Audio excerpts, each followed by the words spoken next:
Walking Dead Universe preview special. I'm Chris Hardwick here in the Talking Dead cabin, and I'm very excited to welcome to the show showrunner of The Walking Dead, executive producer Angela Kang, and of course Maggie herself, Lauren Cohan.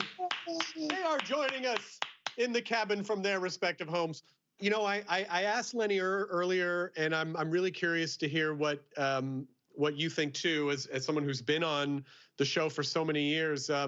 What did you think when you heard that the first Walking Dead show was ending? Yeah, it was such a crazy sensation. I mean, bittersweet, of course. There's something that's always been sort of funny because sorry, my cell phone was volume on, which is never the case. Where when you really, really love a show, it's quite exciting to know that it's actually ending, and it's it kind of creates this community when something's beginning and when it's new, and then now we can kind of all be together in knowing that it's ending. So it was obviously a whole bag of mixed emotions.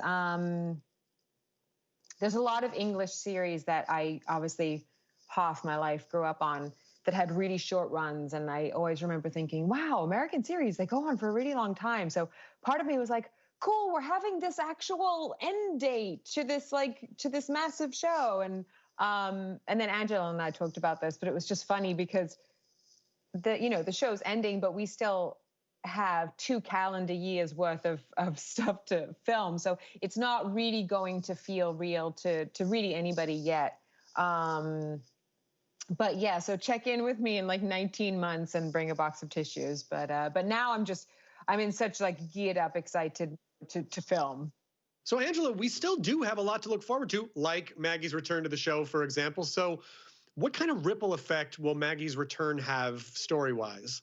Yeah, I mean, it's so exciting to have Lauren back with us. You know, we've been saying for a long time that we wanted to tell more story with Maggie. We had things in the works and we were trying to figure it out. So it's really exciting to get into this new chapter. Just her character is so impactful and has these long-standing relationships with various characters that are on our show, such as Daryl and Carol, and a slew of people. They've been through so much together, but also like we know that there's still the Negan to contend with. He had just kind of been on this redemption arc, like making some progress, and now that she's back, like they were never expecting to be in the same community together again. So obviously that's going to have a big ripple effect into the season to come. And she's lost the hilltop. She thought it was there, and it's been burnt to the ground. So there's a lot of story that's going to come out of that too. Yeah, Maggie's going to be like, I was here first and you need to go. Yeah, go hit up the rental sites. You got to find some new abode. Yeah, you go apartment hunting. I'll give you like a couple days, but you're going to have to vacate. Yeah, because from Maggie's point of view, this is all going to be insane to her. It's like, why is this guy here? You know what he did. What is happening? Of course that's going to be weird for her, Lauren. I leave for 10 years and this is what happens. Come on, you guys. Can't we get it together? Just 10 short years. Guys. You know better than this. It's like, wait, I came back and my house is burnt down and this guy was there and he's just running around. What? So yeah, this is not what I expected.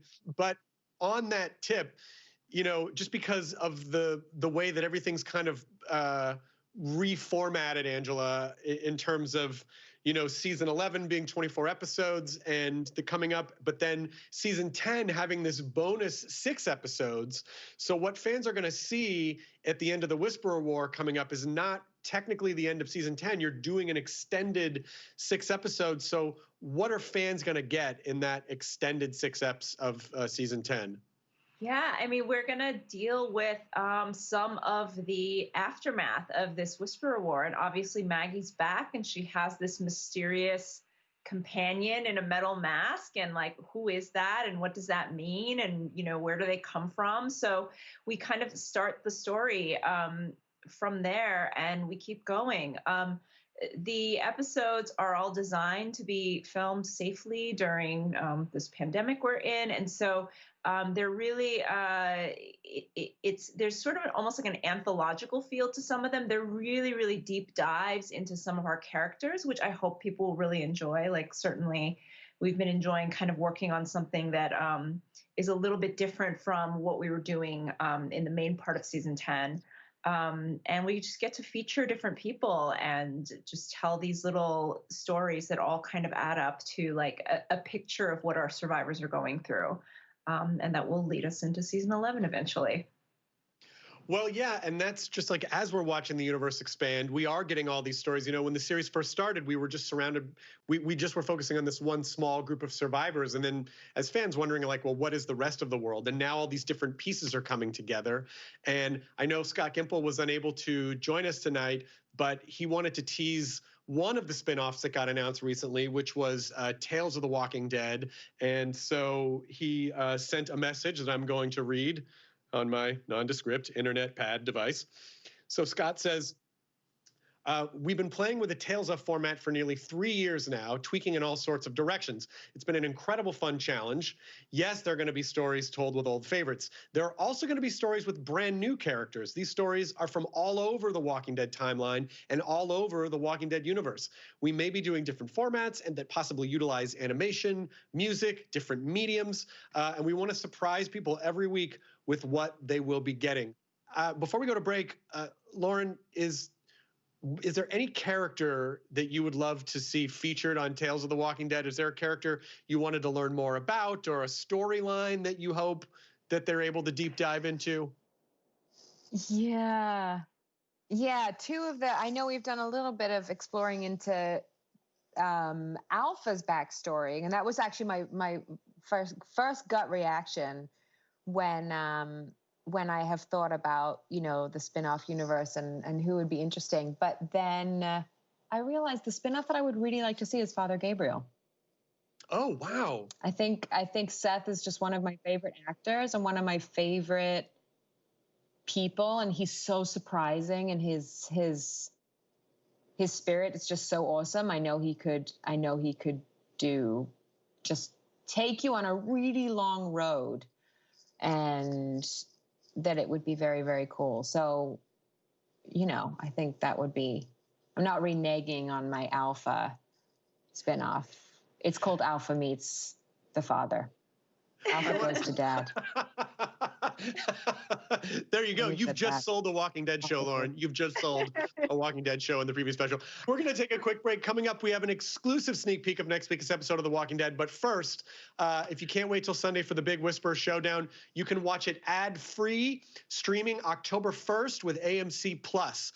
If you go to amcplus.com/TWDU for the Walking Dead universe, you can learn more. When we come back, Angela and Lauren are going to be here, of course. We're going to talk about the Carol Daryl spinoff, and then we're going to wrap up the special and send you off joyfully as we approach the coming weekend with all the Walking Dead goodness. We'll be right back.